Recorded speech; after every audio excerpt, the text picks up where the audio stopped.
She says, I'd like an explanation of this hadith because the Shia always quote it as evidence to support their arguments. In Sahih Imam Muslim, it is narrated that Muhammad sallallahu alaihi wasallam said, Islam will continue until the beginning of the hour, and there will appear among you 12 imams coming one after another, all of them from Quraysh.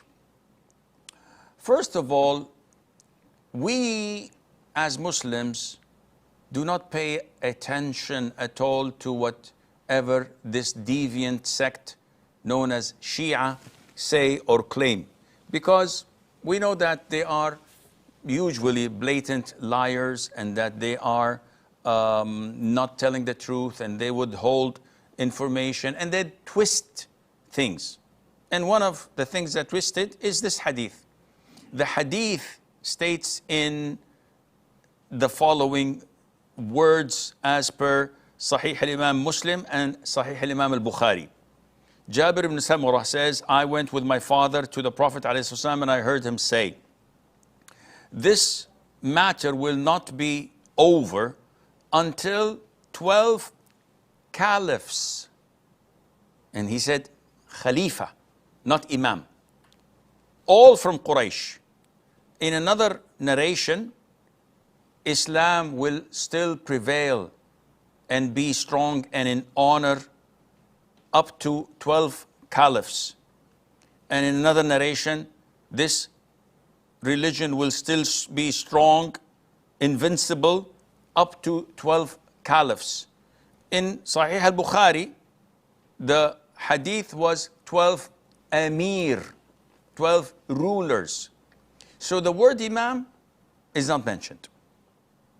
And there is a huge difference between an imam and a caliph or a ruler.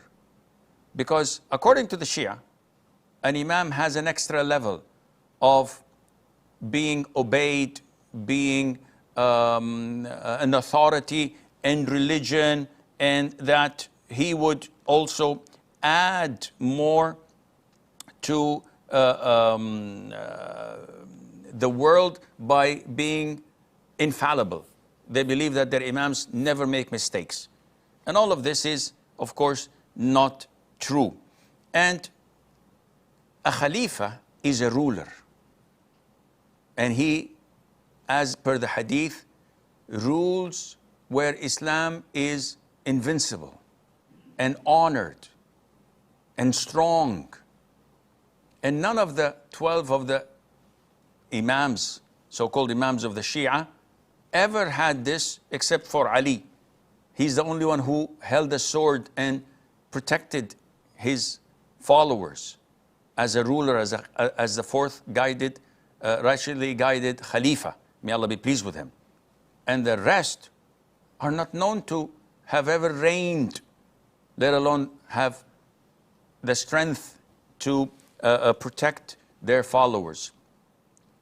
And specifically the last one of them, number 12, who no one saw, he's hidden for the past 8-9 centuries, as they say, in a cave. No one ever met him. He does not exist. He never guided someone who went astray. He never gave a fatwa or taught something. He never enforced virtue or prevented vice. He never done anything, let alone to be invincible for his people or for the nation that he's ruling. He's always been hiding and afraid and weak and cannot do anything. And this is the same with the Shia. They've never had any reign or a ruling that would protect them or give honor to Islam as a whole and make Islam invincible. It's all been weakness and humility and deceit and betrayals throughout the time. May Allah protect us. And by the way, as people and scholars say, the concept of the Shia being the 12th Imamiyya or Ja'fariyya, this was later on in time, like on the 4th century. in the beginning, the Shia were divided into cults and sects. So As-Saba'iyyah believed only in the Imamah of Ali. Al-Kisaiyyah, they believed in having only 4 of them, such as Ali, Al-Hasan, Al-Hussein, and Muhammad ibn Ali. And these are Kisaniyah. And others said the Imamah continued to Ja'far. But none of them, again, reigned. And Islam was never invincible or strong in under their reign, because they've never reigned. And again, the hadith says specifically and clearly, all of them are from Quraysh. And we know that the Prophet ﷺ was the most eloquent in speech, and he was giving the concise of speech. He would not say they were all from Quraysh, when he could have limited it and said they're all from Banu Hashim, or even limited it more by saying all from the descendants of Ali.